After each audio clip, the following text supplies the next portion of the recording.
마중물 사회공헌 프로젝트 협약식이 있었습니다.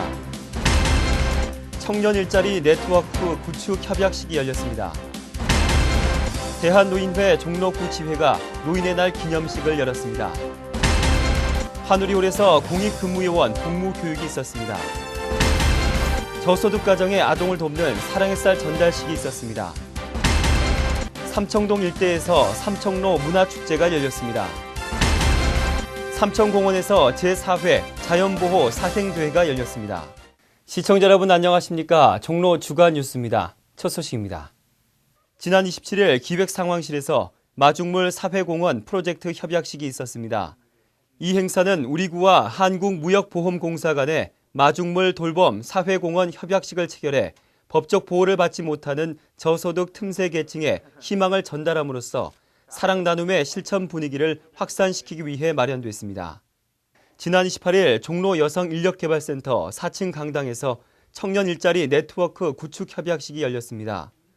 이날 행사는 공연예술산업 관련 단체 간 네트워크 협약식으로 마련됐으며 부대 행사로 대학로 문화공연의 경제가치 창출을 주제로 한 강연이 있었습니다. 지난 28일 대한노인회 종로구 지회가 노인의 날 기념식을 열었습니다.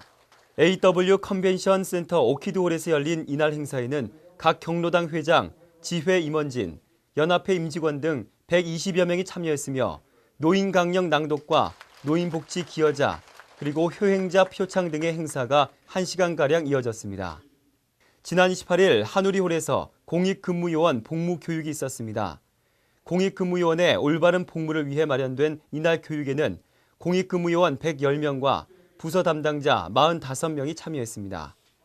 지난 28일 종로구청 광장에서 저소득 가정 아동 돕기 사랑의 쌀 전달식이 열렸습니다. 이날 행사에서는 KT 국제통신센터 직원들의 모금 활동으로 마련된 쌀 20kg 70포가 저소득 가정 아동 돕기 성품으로 기탁됐습니다. 지난 29일과 30일 삼청동 일대에서 삼청로 문화축제가 열렸습니다. 삼청문화진흥원 주최로 열린 삼청로 문화축제는 삼청로의 갤러리, 박물관, 상가 등을 더욱 활성화시키고 문화와 예술이 숨쉬는 거리로 만들기 위해 마련됐습니다. 지난 29일 삼청공원에서 제4회 자연보호 사생대회가 열렸습니다. 이날 행사는 어린이들에게 자연 환경의 소중함을 일깨워주기 위해 마련됐으며 관내 어린이집과 유치원, 초등학생과 학부모 등 400여 명이 참여했습니다. 다음은 종로구 소식입니다. 이 종로구는 종로구 소식을 효과적으로 전달할 스마트폰 어플 기획안 공모전을 실시합니다. 이 채택된 기획안은 실제 어플로 제작되며 소정의 상금도 드립니다.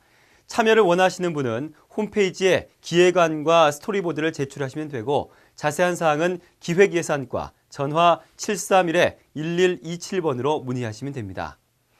종로구 지풀 생활사 박물관은 오는 11월 5일에 열릴 제4회 전통지풀공예 솜씨 겨루기 대회 참가자를 모집합니다.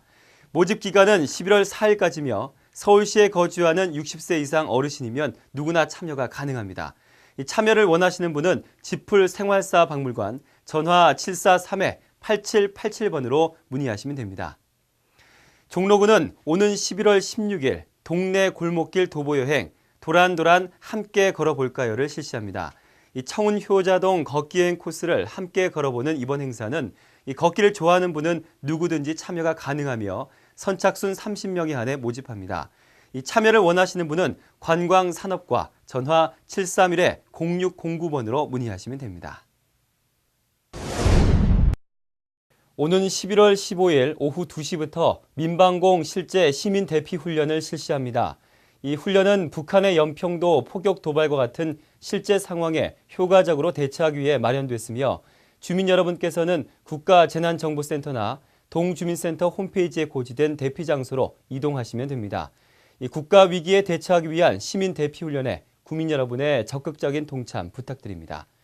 종로 주간 뉴스 마칩니다. 시청해주신 여러분 고맙습니다.